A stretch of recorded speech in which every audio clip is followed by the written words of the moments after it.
ดูเมืองจีนคนเล่าห้อยกว่าละแขวงกวางซีมีแต่เล่าหมดเลย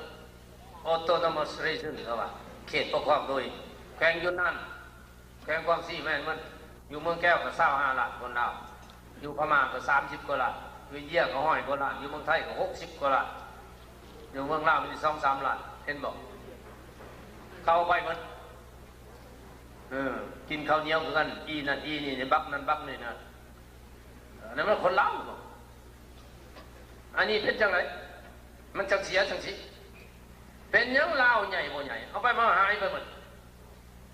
คือปัจจุบันในคณะต่อสู้กับอะไรเป็นยังว่าจะเป็นจังสิมันเป็นจังสิเขาจิติไผ่ห้อยกันข้าพเจ้านี่กันติผู้นำพาเพื่อนมันวัวมาแต่แปะดิคันสูงไผ่ก็คือจังสิแล้วคันเขาได้ใช้ชนะนี่คันเขาเห็นบุรีก็ต้องติกองแร่เป็นผู้นำพาดิเขาเห็นแล้วคันพวกอื่นไปมั่งเป็นเรื่องนึงเนี่ยนะเพราะฉะนั้นพอยังให้เขามั่งมันต้องเห็นนำกันป้องกันปกปักรักษานำกันเห็นบอกข้าพเจ้าได้ค้นคว้ามาหมดแล้วโมเมนต์วันใดวันเห็นได้แต่งนโยบายนี้สร้างกระบวนการสร้างพรรคเป็นกลางขึ้นมาปั๊บเพราะฉะนั้นนะในสมัยเฮานี้เปลี่ยนศาสตร์เปลี่ยนทุ่งนี้เปลี่ยนประเทศอีกเห็นป่ะสมัยหนึ่งนี้อยู่เวียงจันทร์ตาจันทร์มอนั้นเปลี่ยนมาเป็นกรุงศรีสัตนะเวียงจันทร์เห็นป่ะเฮาในโมเมนต์นี้เปลี่ยนศาสตร์ของเฮาว่าดาวโมเมนต์ลาวศาสตร์นี่กันดาวล้านศาสตร์เห็นหรอทุ่งก็เปลี่ยนอีกมีแต่พวกเขาเปลี่ยนได้ผู้อื่นเขาไม่มีหัวคิดคือเขาดอกความคิดเขาไม่มีตีนเขามาทำเขาน่ะพวกนั้นไม่มีแต่คิดอยากขายสัตว์มืดจังสัตว์พวกเขานี่พวกหัวใหญ่สิเอาสัตว์ให้สัตว์พวกเขาเจริญพวกเขาหัวก็ทอกันนั่นแหละแต่สมองพวกเขานี่ก็คือเขาเพราะฉะนั้นเพื่อยังให้หัวเขาใหญ่ทุกคนก็ต้องเฮี้ยนทำเฮี้ยนเนี่ยต้องทำเฮี้ยนความรู้มีหมดทุกคนต้องทำเฮี้ยนหลายๆสมองคือกันเพื่อบ่ให้เขาตำหนิตีเตียนได้เห็นบอกศาสตร์ก็ต่อไปอาณาจักรดาวล้านสร้างเนี่ยสหรัฐดาวล้านสร้างมีหลายประเทศได้สิเข้ามาเนี่ยข้าพเจ้าบอกว่าดอกยาตัวการดีใจปฏิบัติ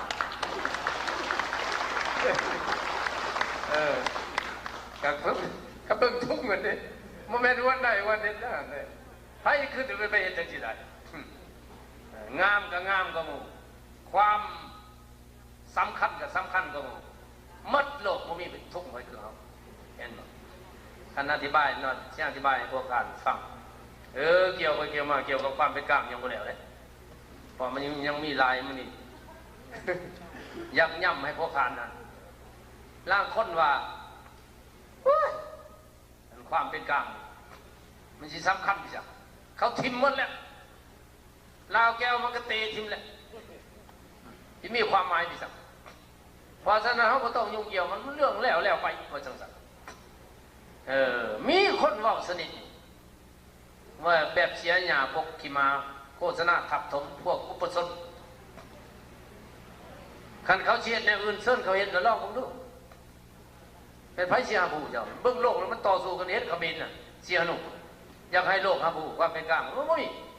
ถูไปก็มาจนมุนมัทิเห็นบ่หลายประเทศจะเห็นกับเขาแล้วพวกมีได้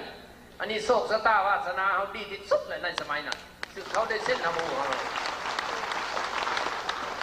เพราะฉะนั้นเขาเอาความเป็นกลางไปต่อสู้นี่ไพ่สิโตแย่งเลยไพ่ชิวะละเบื้องปีกายนี่เขาว่านี่โฆษณาด่าจักรพรรดิคอมมิวนิสต์แก้วมันยังหายใหญ่หรือว่ามาโตว่าที่กำลังรัฐบาลอเมริกันนี่เป็นไงยังให้กองแรกในบรรดาแก้วอยู่อเมริกานี่ไม่อเมริกันเงินตอบว่าประเทศคอยมีสิทธิเสรีภาพภาษาที่ประเทศเลยขันเจ้าก็ยังให้ด่าดิเจ้าก็อย่าไปแทรกแซงเล่าป้าให้เขาเป็นกลางยังให้ไม่กล้าว่าโอ้ยคอยจะว่าได้ว่ามันก็สิตาคอยเองหรือเปล่าพ่อคอยก็เซ็ตหาผู้ความเป็นกลางกันว่า นี่กันกับเส้นทบูกันไม่ว่าอะไรโลกเส้นทบูแล้วคนมันโอ้ยเขาทำลายเลยอันนี้พวกอุปสมบทบอกพวกจ่าพวกขี้เดียดจังให้พวกขายศาสตร์มันบอกจังสิเพราะฉะนั้นให้ลูกหลานเพื่อนรวมศาสตร์อย่าไปเสือเขาเด็ดขาดมีประเทศใดเช่นทำลายความเป็นกลางของเราโมมี่อย่าไปตัวกันพวกท่านจะไปลงตกงูให้เขาเอาได้มาอย่างทรหดต้นยากที่สุดเลย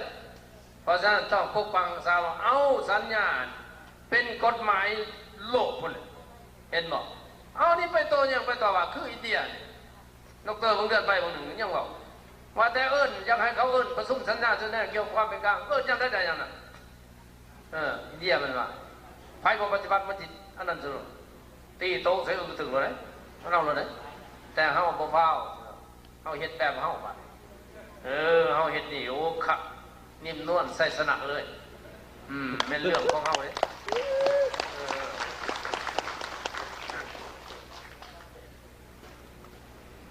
มีหลายคนได้บอกว่าเกี่ยวกับความเป็นกลางมันสำคัญเนาะ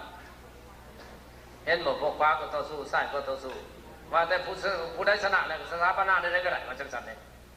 อันนั้นเขาว่าแบบโจรแบบอุปสมบทเห็นบอกสู้ชี้หน้าด่า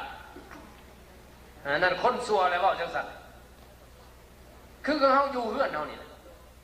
กับลูกกับเมียเขาบักโจรสองคนน่ะมาฆ่าลูกฆ่าเมียยึดเอาเพื่อนนี้เตะหัวเอานี่แล้วเขายังไปย่องโจรอันนี้มาโอ้บักนี่ดีคันย่องโจรนั่นก็บ่เอิ้นว่าคนสัตว์ก็บ่แม่นสัตว์มันก็ยังหักลูกหักเมียมันมันต่ำกว่าสัตว์อีกแล้วเขาว่าอันนี้โลกเส้นนับผู้ความเป็นกลางในเราแก้วมาทำลายจักรพรรดิแก้วพวกลูกแรงติดมือพวกมูหักไก่ซอยพวกขี้เดียดจังให้พวกแต่ดับตายไหวพวกหาออกมันนี่แหละเห็นบอกมาทำลายแล้วจะไปย่องเขาอีกวะผู้ใดย่องไปสมหูความคิดนี่เป็นพวกขายศาสตร์ที่สุด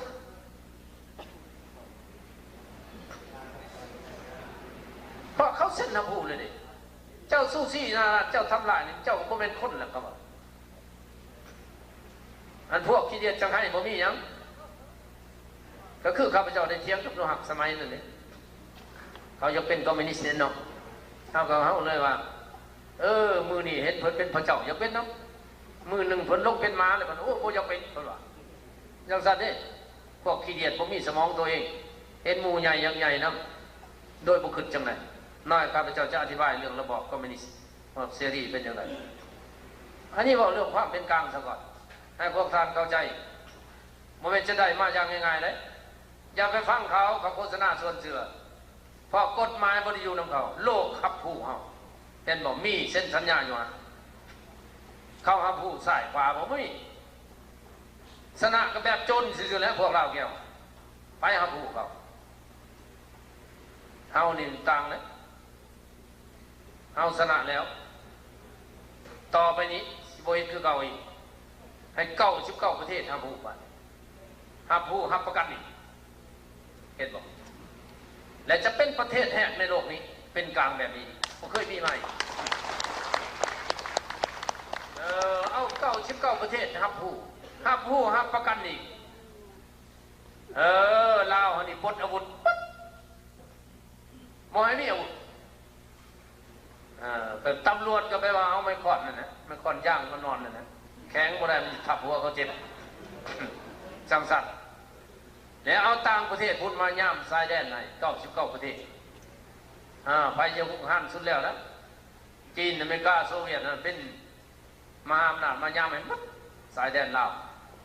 ก่อกำแพงฟรีเวย์แสนแสบอ้อมเฮ็ดอ้อมเมืองลาว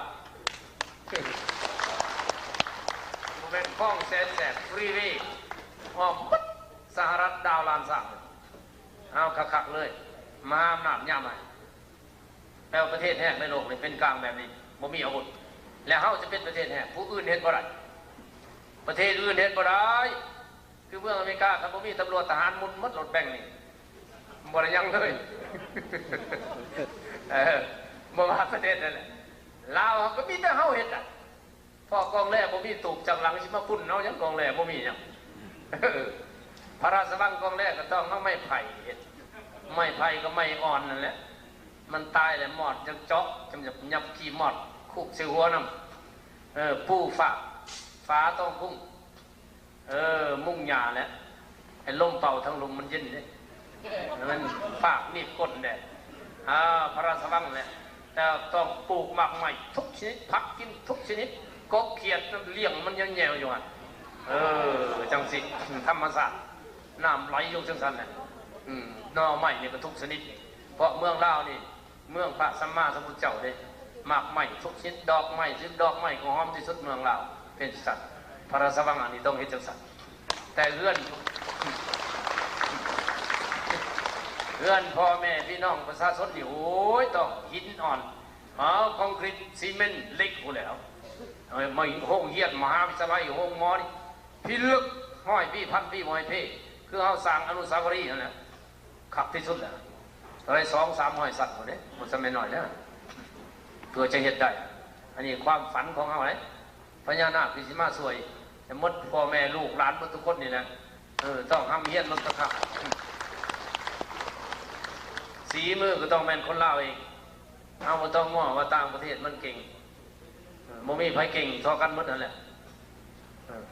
โมมียังยากคือความขี้ขาดคำบอกขี้ขาดยังก็ได้เพราะฉะนั้นตื่นก็ตื่นดึกแดดโดยเฉพาะสาวนาทีชิ้นตื่นสายที่สุดแหละเพราะฉะนั้นลูกหลานต้องตื่นก็ตื่นดึกแหละเฮ็ดเรียกช่วยพ่อช่วยแม่ได้ละบอก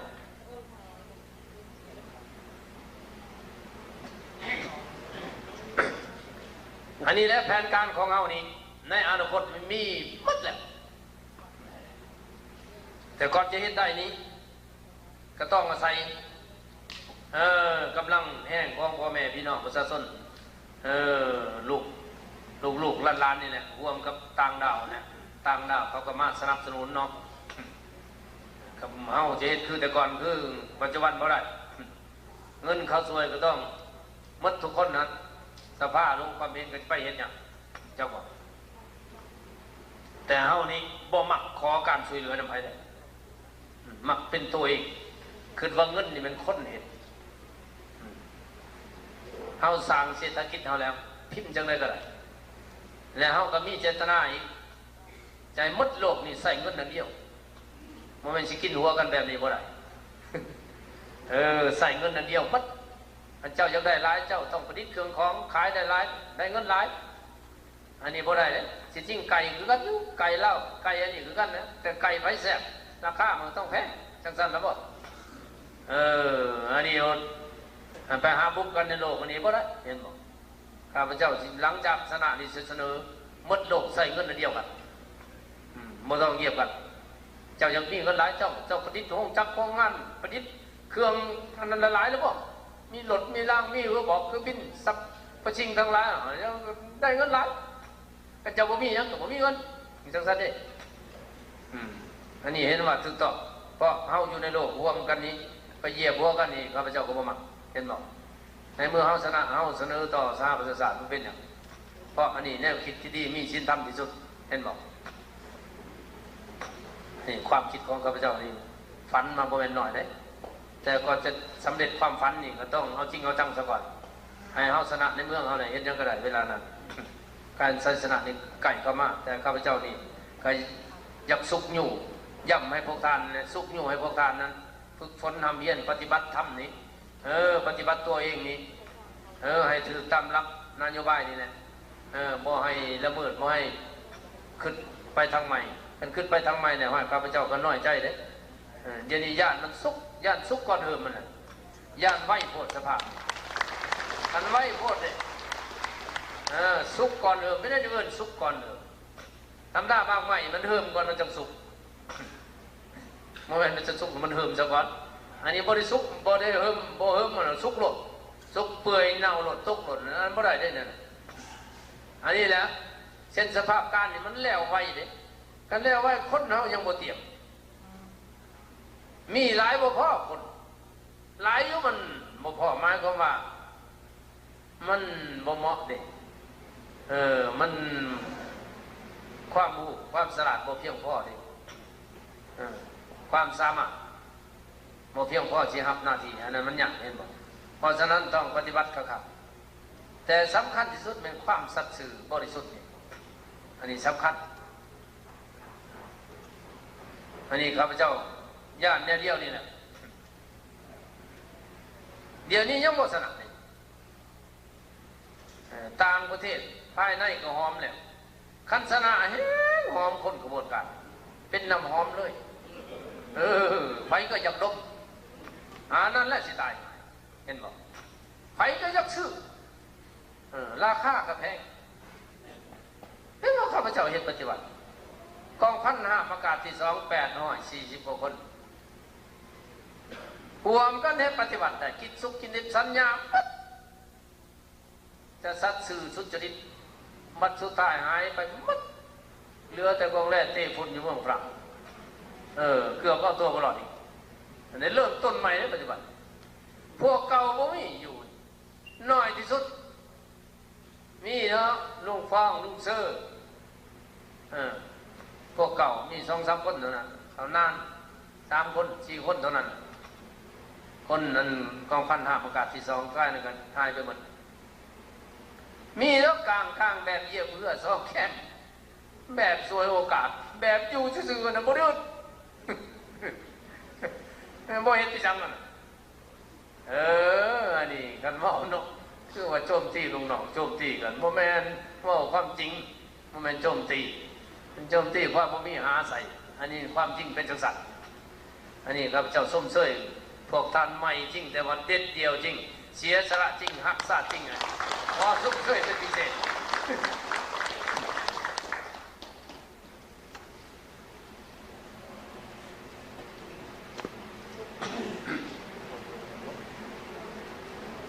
อันนี้แล้วข้าพเจ้าตำค่อยน้อยใจญาติในเดียวนี้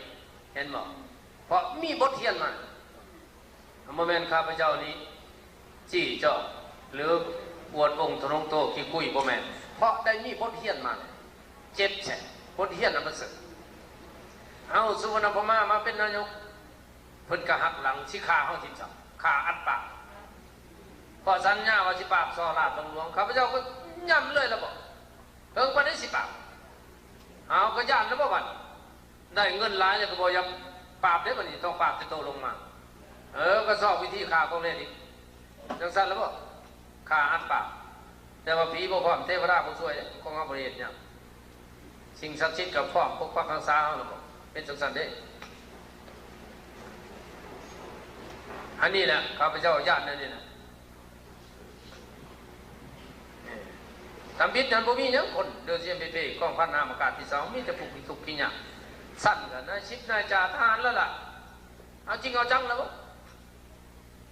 แต่ก่อนจะเฮ็ดได้นี่บ่แม่นน้อยได้ยั่วเขานี่ยั่วเขาจะกองพันห้าประกาศมีแต่คนเขาทิ่มแล้วแองเดียสระภาษาฝรั่งเขาบ่ต้องการคนบ่มีระเบียบวินัยคนรั่วเนี่ยเขาจะส่งบักกระตึกสุดแล้วบ่เท่าลีเท่ากระตึกเขาทิ่มแล้วเนี่ยเขาจะไปบรรษามันได้แกะระเบิดใส่มือตัวเองมันห่วงมันโมยันเนี่ยไปสิว่าเขาได้คนห่วงก็ส่งมาให้กองแร่อันนั้นบอกกองแร่คนน้อยๆมันจะปราบเขาได้ปะก็ใส่ปัญญาปราบเขาเนี่ยเป็นอย่างนั้นเลยสุดท้ายก็พาเห็นปฏิบัติได้เห็นบอกเอาว่าให้เขาเอานี่ห้อยเองความรู้ก็มีผ่านโรงเรียนสั่นก็ขึ้นปีละสั่นปักไว้ผมมีไปทันน้อยก็เป็นคนในพุทธซุปโตสิข้อมูลก็ผมมีแต่นายกับนายจ่าตัวหนึ่งเขาออกไปแต่เขาไปยังเขาสิเห็นปฏิบัติเขาขึ้นหาศาสตร์เขา3 ล้านคนมันเป็นขึ้นหาทงเขานี่กันเอาจังใดเงินยากเขาจะไม่กล้าเอาเงินในตัวใดก็แต่เขาขึ้นหาศาสตร์เขาเพราะฉะนั้นเหตุปฏิบัติแม้นปฏิบัติบุคคลอย่างนี้คันเหตุถือเกิดถือเหตุบ่ถือเขาคันเหตุเสียใส่เขาขาดอีกเหตุชนะเนี่ยก็บ่เป็นอย่างเพราะกฎหมายเป็นคนเป็นผู้แต่งจังบอกคันเหตุชนะแล้ว กฎหมายก็ถึงคณิตเสียไส้เขาจับเขาขาดอีกเห็นบอกอันนี้นะเห็นอันนี้เขาต้องเสี่ยงถ้าย่านตายเห็นกับอะไรย่านเจ็บเห็นกับอะไรเห็นบอกย่านทุกข์เห็นกับอะไรย่านยากเห็นกับอะไรต้องผ่านอุปสรรคคือพวกกู้ศาสตร์นั่นแหละคือกู้ศาสตร์ในเมืองเราถ้าย่านตายจะกู้ได้ว่าย่านเจ็บก็กู้ก็ได้ย่านทุกข์ก็กู้ก็ได้มันต้องผ่านอุปสรรคอุปสรรคนี่โมเมนต์ว่าอยู่กู้ศาสตร์อยู่เมืองเราอยู่อเมริกานี่กันความตายแขวนข้อทุกบัตรอย่างเห็นบอกพวกทานที่รถก็ต้องระวังไปใช้ก็ต้องระวังหมดแก๊งแห่งลายเนี่ยหมดอื่นเพราะฉะนั้นต้องมีสติระวังตัวเสมออันนี้ข้าพเจ้ามีบทเรียนแล้วโมเมนต์ว่าข้าพเจ้าเห็นยุ่งยากเพราะป้องกันไว้เพราะยังไงมันมีเสียนน้ำเพราะยังไงมีศัตรูภายในเป็นหมอดเป็นแมงมาเจาะมาแห่นี่เห็นหมอกลางถูกเสียไปถูกทำลายมันยังย้อนคนลาวย้อนฝ่ายเป็นกลางเขาเองเห็นบอกพออยู่น้ำกองแร่นี่เห็นบอกกองแร่ประกาศเรียนปฏิบัติธรรมบิดคนเดินกระบวนสนับสนุนยางสนันฟันฟืนเมืองเวียงจันทร์จนสิปีกองพันหาประกอบที่สองนี่มีสุดเสียงก็บอกเวลาเอาแหละลืมตัวได้บัดนี้จับแสจับสาวจับเงินจับคำทองโอ้ยมันก็ลืมตัวแล้วจังสันติมันเลยลืมกองแม่กองแรกที่นี่มันไม่ไฟสวยเลยอเมริกันก็ไม่สวยเลยพวกหักษาโซเวียตก็ไม่สวยแก้วจีนมันก็ไม่สวยเลยคนหักษาข้าพเจ้าก็ได้เขียนนอกในเรื่องกวีอันนี้คนที่หักศาสตร์แท้ศาสตร์อื่นสั่งหลายคนที่ขายเค้หาประเทศต้นเขาหย่องอันนี้บอแมนป้อมแพงว่าเอาความเขามายุบแย่แต่ประวัติสร้างไว้ใบจะมากกว่าประเภทฐานเลยเป็นต่อการเท้าหักศาสตร์เท้าอะไรศาสตร์อื่นมันซักไม่ต้องห่วงว่ามันซักเขาจะให้เขาหักแล้วเห็นหมดลาวแก้วก็หย่องมันนี่พวกขวาไทยก็หย่องพวกขายศาสตร์มันแต่เขาด่าเนี่ยด่าแก้วลาวแก้วด่ามันยุคเขาก็ดีใจเลยพอลาวแก้วก็ด่าแก้วก็ได้ก็อยู่ของเขาเนี่ยเขาด่ามันดีใจพวกเวียดนามเนี่ยเขาดีใจจักรพรรดิเสียมนี่กันพวกกินเมืองลาวต่อไปนี่จะเป็นลาวหมดมอยมีเสียมมอยมีไทยอีกว่านี่เป็นลาวเห็นว่ามอนันห้องเพลงดีใจจังทางหลังก็ลาวดีจังว่าทางหน้าแล้วก็ลาวมันว่าจะเป็นไทยกล่าวห้องเพลงนี่ทั่วหมดเลยที่ไม่สั่งเมืองไทยเป็นคนลาวตาขาวไปสั่งอันนี้แล้วเฮาพระพาเขาปากเลยไพ่สิบปากภาษาไทยภาษาเสียงคนลาวมันสระกอบมันโง่มันจ่าเองแลนนะครับปากภาษาเขาวิดีโอกระแสเขามักแต่ซื้อมาเบิ่งเลยข้าพเจ้าเห็นเดือนสามสิบไปมีปึ๊ดสิตายนั่นกระแสไทยอันนี้ขอโทษนะที่เป็นอย่างเบิ่งมาเดินมาเป็นอย่างมาต้องเบิ่งเขาหรอกเห็นว่ามันเตะหัวทำทรมานอยู่ศูนย์อพยพเจ็บแสบมันมานี่แหละไปโลดชื่อของเขาหันถ้าเล่าเป็นผู้ตั้งวัดเสียมมาเอาวัดจนมันโง่มันจ่าหรือเปล่า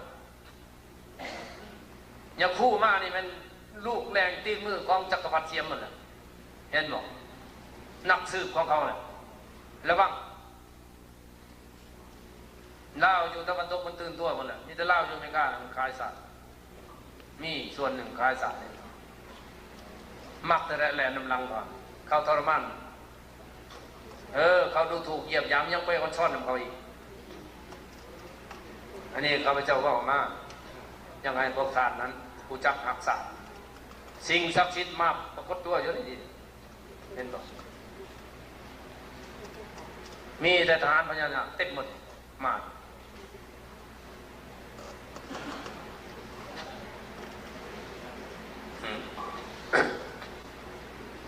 ความว่าของเอานี่มันดีมันแหละโมมียังไงว่าโมดีนะสั่งสอนนี่มันดีมันเพื่อศาสตร์ของเขา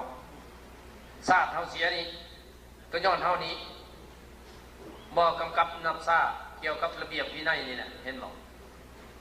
คันเฮาเอาจริงเอาจังเลยศาสตร์เฮาบ่เสียดอกบ่แม่นเฮาเห็นแก่ตัวศาสตร์เฮาสูญเสียมันย้อนคนลาวมักง่ายเป็นจังซี่เพราะฉะนั้นแล้วสมัยเฮานี้เฮาค้นคว้ามาเฮาติผู้นำบรรพบุรุษเราแม้นเพิ่นเก่งแต่ยังบ่ฮอบคอบคือเฮาก็คือเจ้าอนุเสียไส้นั่นเฮาติไทยก็แม่นอยู่ติไทยแต่ก่อนอื่นติคนเฮาเองก็บ่ฮอบคอบคือเท่าเราคำก็สุดว่าเก่งจนหายโตได้หากจะไปตีกรุงเทพไปผู้เดียวก็คนบ้าใหญ่แล้วบ่เห็นบ่เลือดขึ้นยามใดไปจังซั่นอันนั้นบ่ได้ต้องรอบคอบที่สุดแผนการเฮานี่บ่บอกพวกท่านเนาะน้อยจังพวกท่านสิตบมือฟื้อพายโอ้เป็นจังซี่เด้เห็นบ่บอกบ่ได้เด้ของอันนี้ท็อปซีเคร็ต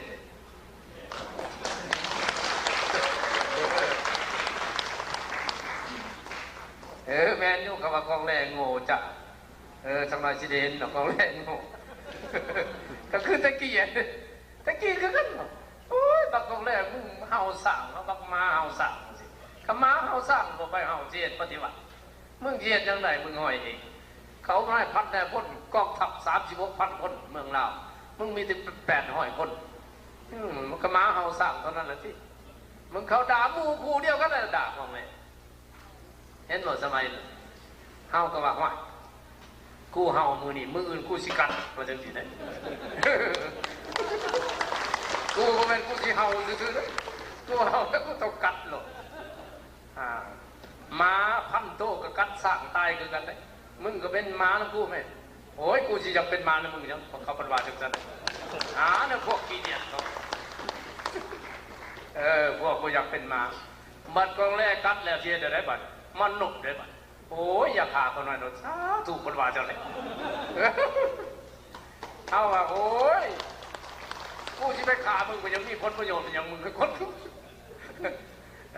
เจ้านายก็มาหนุนนายพันนายพลมันนั่งหนกมันทุกคนย่านกองแรกขาโอ้ยเวลาขึ้นนั่นโมเมนต์หน่อยนี่สิกัดกินมดเลยถีบมันจับมาแต่ก็ห้อยขึ้นหาบาปพุทธบ่ได้สนองกันบ่แล้วจะเกิดต้องสอน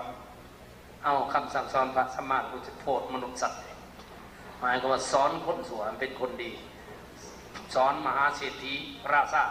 เป็นคนเมตตาปราณีช่วยเหลือผู้ชนสอนคนผู้กำอำนาจนั้นให้รู้จักแนวทางดีมีศีลธรรมหักพ่อแม่พี่น้องประชาชนลูกหลานประชาชนราษฎรสันเดสอนคนสวยเป็นคนดีสอนคนทุกคนยากเป็นคนหาเลี้ยงกลุ่มให้ห่างให้มีได้สอนคนชั่วเป็นคนดีเนาะสอนคนโง่ให้เป็นคนเสียสละคือจังสิแหละเขาว่าโพดมนุษย์สัตว์หมายความว่าจังสันได้บ่แม่นว่าเขาอยู่ในคุกตารางในปล่อยออกอันนั้นโพดอันนั้นโพดได้หนึ่งแต่สำคัญที่โพดด้านจิตใจคันคนเข้าใจแล้วมันบ่เห็นคันอธิบายมันเข้าใจแล้วมันบ่เห็นชั่วแล้วมันปล่อยมันไปแล้วบ่อธิบายความจริงให้มันเนี่ยเหตุผลมันโอ้ยมันก็ทำชั่วคือเก่าเป็นจังซั่น